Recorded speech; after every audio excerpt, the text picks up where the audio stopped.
Seringkali kita meremehkan hal-hal kecil, padahal bisa jadi itu yang paling mengganggu pikiran kita. Kenapa bisa seperti itu? Selamat datang di Ruang Tumbuh. Chapter 1. Apa yang terjadi saat kita meremehkan hal kecil? Dalam kehidupan sehari-hari, kita seringkali tidak sadar bahwa hal-hal kecil seperti detail yang kita lewatkan bisa mengganggu pikiran kita. Misalnya, saat kita meninggalkan pekerjaan yang belum selesai atau berjanji pada diri sendiri untuk melakukan sesuatu tetapi tidak menepatinya. Mungkin kita berpikir ini adalah hal sepele, tetapi semua ini mengumpulkan beban dalam pikiran kita. Ketika kita tidak memberi perhatian pada hal kecil ini, efeknya bisa menumpuk. Pikiran kita menjadi penuh dengan kekacauan, dan kita mulai merasa tidak nyaman. Mengapa hal-hal ini bisa sangat mengganggu? Karena setiap hal kecil yang kita abaikan berkontribusi pada perasaan cemas yang seringkali kita alami. Kita seakan tidak bisa merasa tenang, meskipun hidup kita terlihat baik-baik saja. Akhirnya, tekanan ini bisa mengganggu konsentrasi kita dan membuat kita sulit menyelesaikan tugas yang lebih penting. Mari kita eksplorasi lebih jauh dan memahami betapa pentingnya memberi perhatian pada hal kecil ini. Chapter 2. Dampak negatif dari menunda-nunda. Menunda-nunda pekerjaan adalah salah satu kebiasaan yang paling umum, dan meski terlihat kecil, dampaknya sangat besar. Saat kita menunda, seolah-olah kita memberi kesempatan pada pikiran kita untuk berkelana dan malah berputar dalam kekhawatiran. Hal ini membuat kita lebih stres dan menambah beban mental kita. Mengapa kita sering menunda? Terkadang, kita merasa tidak siap atau terjebak dalam rasa ragu. Alasan lainnya bisa jadi kita merasa tugas itu tidak penting. Padahal, setiap tindakan kecil, seperti menyelesaikan satu tugas, dapat memiliki dampak yang jauh lebih besar dari yang kita kira. Ketika kita menunda, kita bukan hanya mengulur waktu, tetapi juga merusak rasa percaya diri kita. Akibatnya, kita mungkin merasa semakin tertekan dan tidak berdaya saat melihat daftar tugas menumpuk.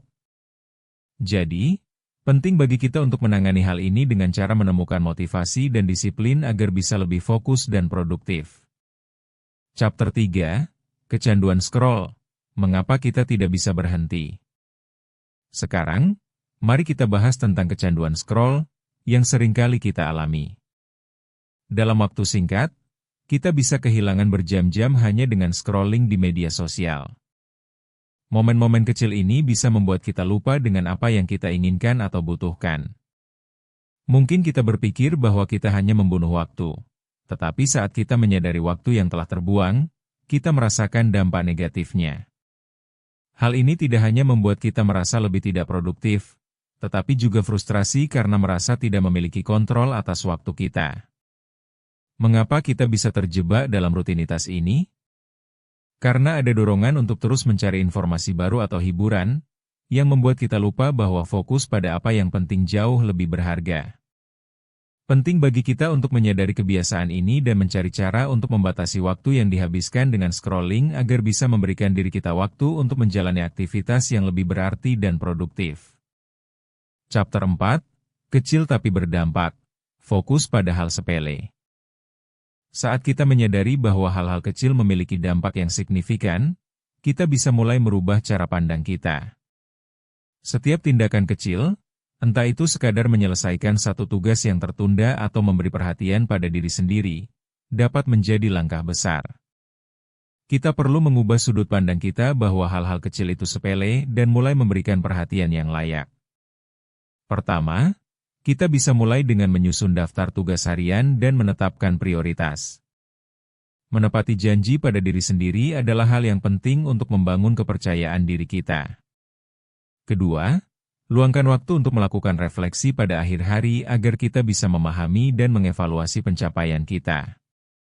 Ketiga, cari cara untuk mengurangi distraksi yang datang dari teknologi, seperti menetapkan waktu tertentu untuk menggunakan perangkat kita.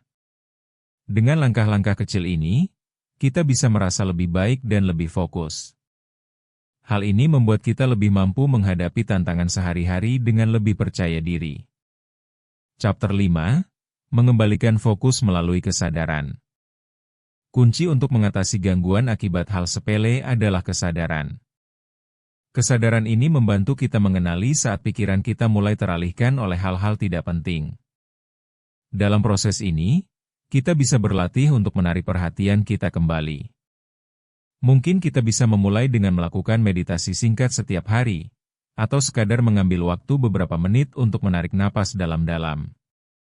Dengan kesadaran, kita belajar bagaimana cara mengelola pikiran kita dan tidak membiarkannya terjebak dalam hal-hal yang tidak berarti. Kesadaran juga mengajarkan kita untuk lebih menghargai momen-momen kecil dalam hidup kita, yang seringkali terlewatkan.